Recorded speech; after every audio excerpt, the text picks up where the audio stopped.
কেমন আছো সবাই? আশা করি ভীষণ ভালো আছো। আচ্ছা, পুজো দিওয়ালি কেমন কাটলো তোমার? আমার তো এভাবেই কেটে গেল ভাঙা গলা নিয়ে। Welcome back to my new blog. অনেক দিন পর আজকে তোমাদের জন্য একটা নতুন ব্লগ, আর এই ব্লগটা আমি অনেকদিন ধরে পোস্ট করব ভাবছি, কিন্তু স্টোরেজ প্রবলেমের জন্য হয়ে উঠছে না। সে তো আমার বিশাল নাম করা একটা ফোন। ইউনিভার্সিটি থেকে প্রায় 6 মাস আগে গেছিলাম একটা এডুকেশনাল ট্যুরে, আর সেটা হচ্ছে মাইথন। সো এই মাইথনে গিয়ে আমরা কি কি করলাম বন্ধু বান্ধবরা, আর কোথায় ঘুরলাম, কি বা দেখলাম আদৌ, সেই সব কিছু আছে এই ব্লগটা। আমার ইউনিভার্সিটির জীবনের শেষ লং ব্লগ বলতে পারো। সারা দিনের একটা ব্লগ। আর দেখো, আর কেমন লাগলো কমেন্টে অবশ্যই জানিও। আমি জানি আমার ইউনিভার্সিটির ফ্রেন্ডরা তো এটা অবশ্যই দেখবে, কিন্তু তোমরাও দেখো আর অবশ্যই একটা লাইক করে দিও। সো আর দেরি কিসের, তাড়াতাড়ি যাও। ঘড়ির কাঁটায় যখন সকাল 9:30, তখন আমরা ইউনিভার্সিটির গেটে পৌঁছে যাই। বাসও আমাদের জন্যই অপেক্ষা করছিল, আর পৌঁছে গিয়ে চড়ে পড়লাম বাসে। বন্ধু বান্ধব, ভাই বোন সকলের সাথে হই হই করতে করতে রওনা দিলাম মাইথনের উদ্দেশ্যে। সকলেই প্রচন্ড এক্সাইটেড ছিলাম, যেহেতু এটা আমাদের সকলের জন্য ইউনিভার্সিটি থেকে প্রথম আউটিং বা একটা শর্ট ট্রিপও বলা যেতে পারে।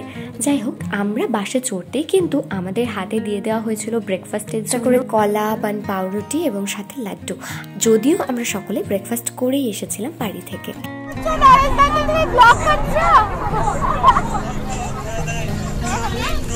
কথাবার্তা হুল্লোড় তো অনেক হচ্ছিল বাসের মধ্যে, কিন্তু গান চলছিল বলে আমি তোমাদের সাথে সেগুলো শেয়ার করতে পারছি না।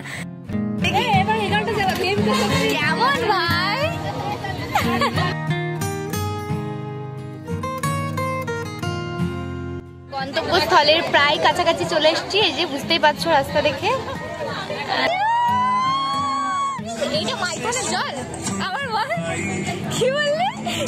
তো দেখতেই পাচ্ছ আমরা কিন্তু লোকেশনে পৌঁছে গেছি।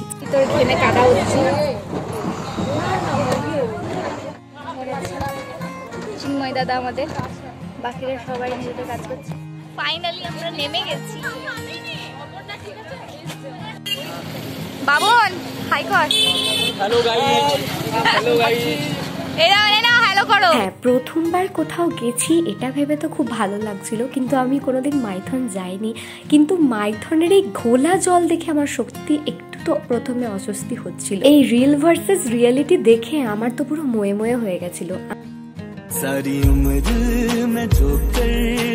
তো এরপর আমরা একটু জায়গাটা ঘুরে দেখছিলাম। আর হ্যাঁ, এই রাস্তাটা কিন্তু বেশ সুন্দর ছিল, যদিও সেদিন ওয়েদার ছিল প্রচন্ড বাজে। ওই যে স্যাররা আসছেন, আর এই যে আমাদের ক্লাসমেটসরা সব ফটোশুট করছে। অপর্ণার জন্য আমাদের খুবই মন খারাপ হচ্ছে। আর এদিকে মেঘাকে দেখো, একটু লজ্জা করছে না, ওর বান্ধবী অসুস্থ হয়ে এখানে দাঁড়িয়ে আছে। যাই হোক, ওর একটু ভমিটিং এর সমস্যা, এই জন্য বেচারাকে এত হ্যারাসমেন্ট সহ্য করেও বেচারা ঘুরতে এসেছে। এই রাস্তায় দাঁড়িয়েই গন্ডা কতেক ছবি তোলার পর সকলে আমরা চলে যাই ঝাড়খণ্ডের বর্ডারের দিকে, কেননা মাইথন ড্যামটা পার করেই আমাদেরকে ওটা যেতে হবে। যার কারণে আমরা কিন্তু প্রচণ্ড হাঁপিয়ে গেছিলাম, কেননা পুরোটাই আমাদেরকে হেঁটে আসতে হয়েছিল বলে।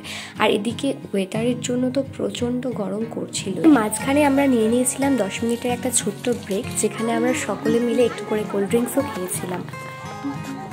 এরপর যখন আমরা এই জায়গাটাতে পৌঁছাই, এই গ্রিন এরিয়াটাতে, যেখানে এসে আমরা একটু হাইড্রেটেড ফিল করছিলাম, এবং এই জায়গাটাতে আমরা প্রচুর ফটোও তুলেছিলাম। তারপর চোখে পড়ে আমাদের একটা ছোট্ট মেলা, যদিও জানি না আমি সেখানে কি মেলা চলছিল। ফাইনালি আমরা একটু খাওয়ার দেখা পেয়েছি, প্রচন্ড গরম এখানে।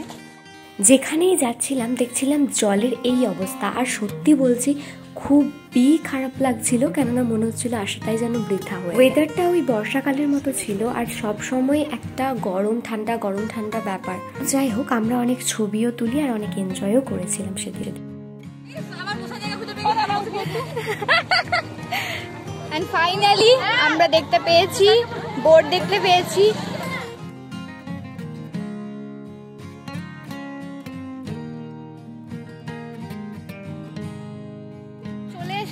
আমরা মাইথন এসেছিলামই একটা আশা করে যে আমরা বোটিং করব, কিন্তু কি হয়েছে বল? আমাদেরকে স্যার পারমিশন দিলেন না, আর দিয়ে বলছেন যে আমরা প্রবলেমে আছি। আমাদেরকে চাপতেই পারবে, আমরা চেয়েছিলাম যেন চাপতে পারি, সেটাই আমরা তো কেউ চাপতেও পারলাম না, আর আমাদের আশাটাই মনে হচ্ছে এবার বৃথা হয়ে গেল। হ্যাঁ, এনজয় অবশ্যই করেছি, কিন্তু এনজয় করেছি, অনেক ছবি তুলেছি, রিলস বানিয়েছি। খুব কিন্তু এখানে এসে মনে হচ্ছে শুধু একবার বোটিং করতে পেতাম, সেটা আর হলো না। ভালো হতো। এই ঝাড়খণ্ডের বর্ডার পার করে চলে এসেছি, তো রামকৃষ্ণ মিশনও যাব, সেটা তো অবশ্যই তোমরা দেখতে পাবে।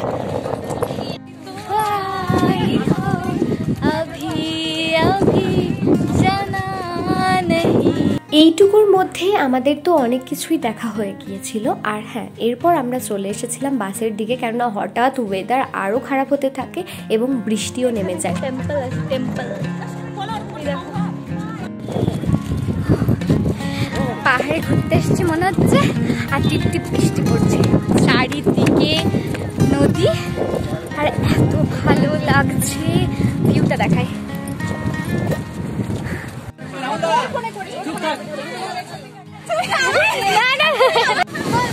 প্রচন্ড পরিমাণে বৃষ্টি শুরু হয়েছে, অঝোরে বৃষ্টি হচ্ছে। এক মিস আমাদেরকে দিয়ে পাঠিয়েছিলেন খেজুর, আর সেটা খেয়ে আমাদের জুনিয়ররা কেমন এনার্জেটিক ফিল করছে তা বুঝতে কপিরাইটের ভয় আছে, তাই আর গানগুলো শেয়ার করতে পারছি না, কিন্তু ওরা প্রচন্ড এনজয় করেছে, ইভেন আমরাও প্রচন্ড এনজয় করেছি। আর এইসব করতে করতেই আমরা চলে এসেছিলাম একেবারে রামকৃষ্ণ মিশনে। আসানসোলের রামকৃষ্ণ মিশন প্রথমবার ভিজিট করছি, তাই এক্সাইটেড তো অবশ্যই ছিলাম। সো এইসব করতে করতে কিন্তু আমরা ওদেরকে এই সুন্দর সুন্দর গানে নাচানোর ক্রেডিটটা আমিই নিচ্ছি, কেননা এসব গান আমার এখনো ভীষণ ভালো লাগে। যাই হোক, এরপর আমরা চলে এসেছিলাম নেক্সট লোকেশন রামকৃষ্ণ মিশনে। আমরা এসেছি এখন রামকৃষ্ণ মিশনে, আসানসোল। এত সুন্দর, এত পিসফুল, দেখে মনে হচ্ছে এখান থেকে আর যাবোই না, এত ভালো লাগছে। কিন্তু যে কথাটা না বললেই নয়, আমরা কিন্তু এদিন অনেক কিছু দেখতে পাইনি বলতে গেলে, কেননা যেই মেন প্লেসটা ছিল রামকৃষ্ণ মিশনের, সেখানে তো আমরা প্রবেশ করতেই পারিনি, কেননা টাইমের অনেকটা পরে আমরা পৌঁছেছিলাম ওখানে। এই কারণে সবকিছু প্রায় বন্ধও হয়ে গেছিল। অন্যদিকে দুর্গাপুজোর আগে গিয়েছিলাম বলে ওখানে কিন্তু দুর্গা ঠাকুরও তৈরি হচ্ছিল।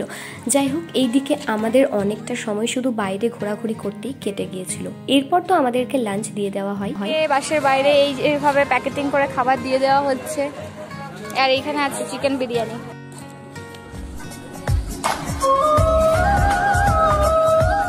লাঞ্চের পর এভাবে কিছুটা সময় কাটিয়ে আমরা সকলেই রওনা দিয়ে দিলাম বাড়ির উদ্দেশ্যে। এরপর রিফ্রেশমেন্টের জন্য আমাদের দেওয়া হয় বিস্কুট। সো আজকের ব্লগটা এতটাই।